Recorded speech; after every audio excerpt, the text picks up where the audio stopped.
Hi,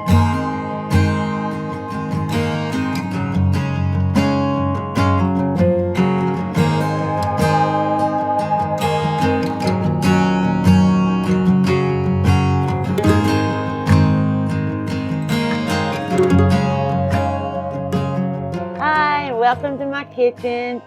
Today we're going to make easy bake enchiladas. They're in no way a authentic enchilada, but they're our enchiladas and they are super good.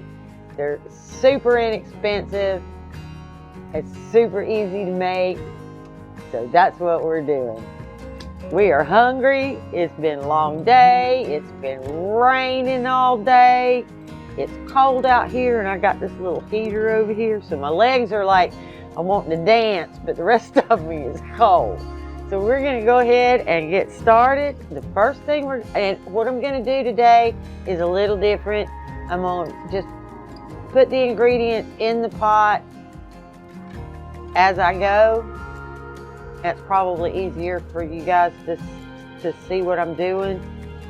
If not, y'all leave it in the comments and I'll go back to doing it the way I was doing it. But let's get started here. All right, we're gonna get a medium flame under this pan. If I can turn my stove on. We're gonna get just a medium heat. We're gonna let that pan get nice and hot on the bottom. Got something in there. All right. While we're waiting on that to get hot, I'll tell you about my hamburger.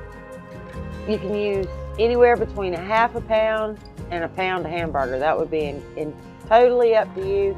This is probably, I don't know, maybe 2/3 of a pound. It was what was left after I pounded out one of those big packs. And it's what I'm going to use because there's just 2 of us and that's really all we need anyway. And we're going to go ahead and just dump that. Sizzle, hear that? That means the bottom of my pan was hot. And we're just going to start breaking that hamburger up.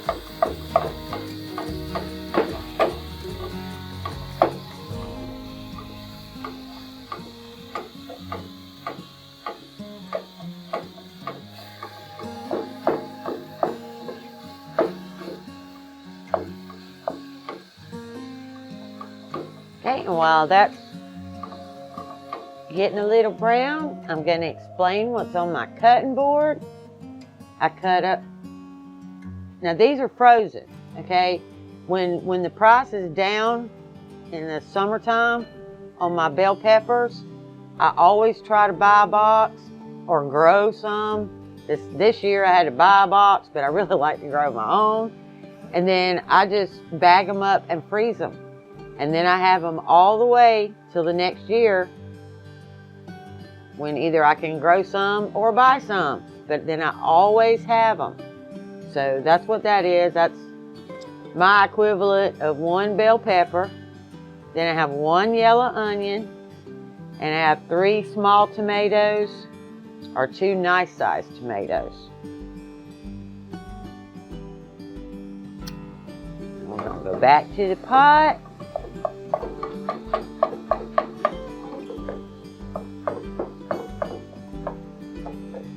When it gets about halfway brown, it doesn't have to all be brown. Okay, my hamburger is like 2/3 of the way done. And I'm going to take my taco seasoning that I make myself. You can just add a packet of taco seasoning of your choice. The homemade is best. Then I'm going to take these veggies and I'm going to slide them right on in that pot.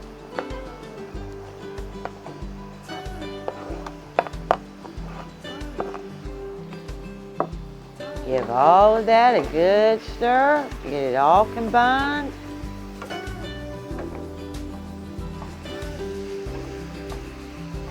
We're going to Brown those onions and peppers and tomatoes in with those burgers.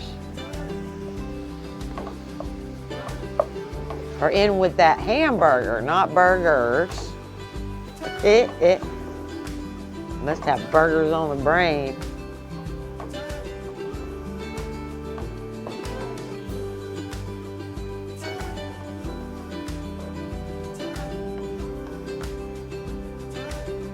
Okay, we're just gonna let that simmer down. Take about, I don't know, 10 minutes maybe to simmer down. Okay, everything's getting soft now. It's getting ready to make the filling.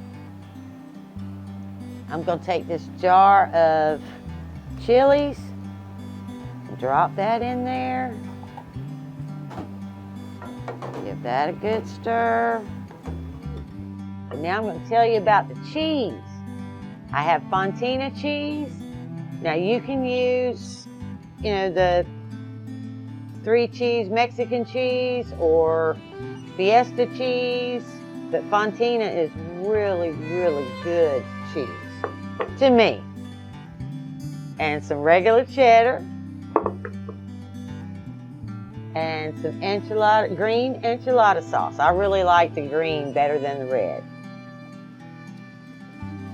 And some tortillas. You're gonna need some tortillas. Flour. For some reason, Randy doesn't like corn tortillas. And I know, see, enchiladas go in corn tortillas, but he doesn't like those. He likes flour. So, that's what we're having. So I'm gonna set this here. This here. We're going to go ahead and turn this off because everything is, soft enough now. Okay, I guess the first thing I should do is put some of this enchilada sauce in the bottom of this casserole dish. Just like that. Set it over here. And then we're just going to start making our enchiladas.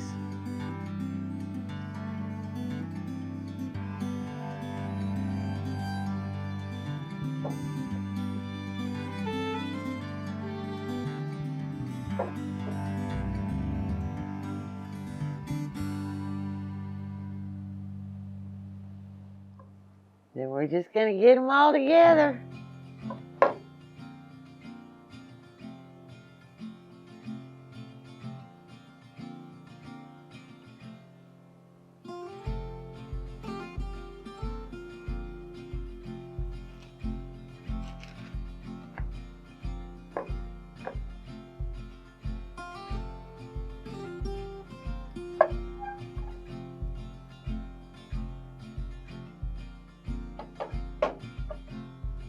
Last one.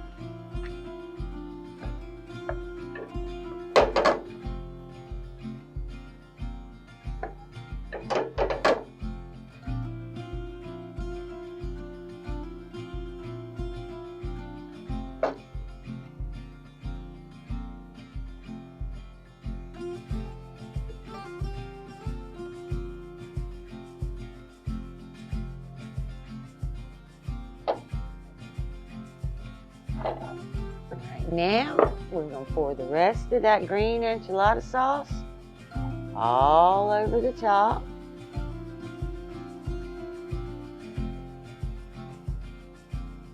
If you like red, use red. I'm sure it tastes just as good. And then we're going to put that Fontina cheese everywhere. That whole block of Fontina cheese.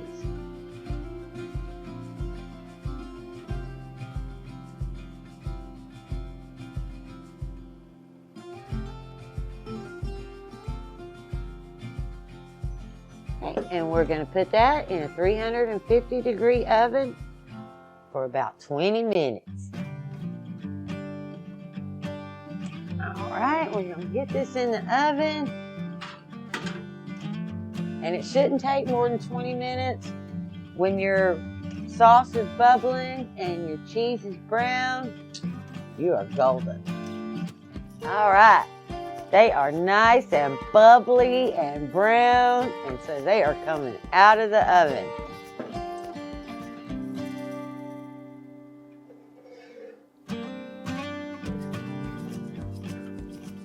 Y'all, look at that, look at that. Ha-ha! Dinner! Get this plated up. Ding! Here we go.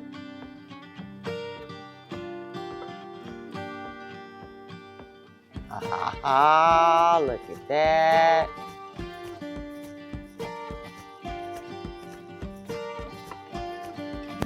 Probably gonna need a spoon for that. Hit that goodness. Oh yeah. Some of that sauce. Some more of that cheese. I'm coming. Ugh. And Randy likes his jalapeno slices. Oh yeah. So we're gonna drop some of those on there. Oh yes. Yeah, anytime I go to like a Mexican restaurant, which isn't very often anymore. Yeah, not anymore, but we used to. I always get a side of jalapenos and I get the fresh cut. I love them jalapenos, man. I eat jalapenos on just about anything. I mean, I'll do chicken, I'll do jalapenos on hamburgers when I think about it.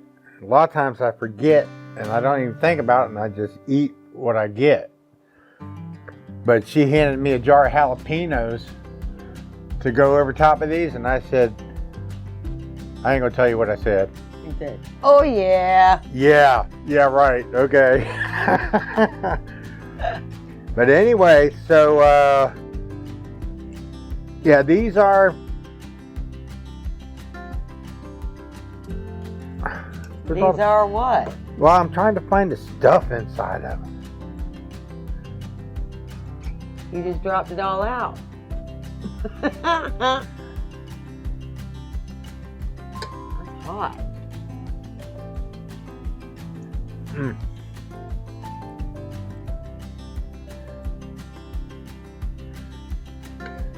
There, yeah, I was talking with Tammy just a little bit earlier, and she's saying enchiladas, right? And I go, no, them ain't enchiladas. You don't make enchiladas like that. She says, yeah, everywhere you go, everybody just puts hamburger meat or cheese in them. Yeah. No, I want it all the way. Randy said it looked more like a burrito, so he was going to call it an enchilado. Yeah. Enchiladas. Whatever they are good, and they don't cost a whole lot of money, and they're really easy to do. So, yeah, that was easy enough. And they will fill a belly. And they are good, guys.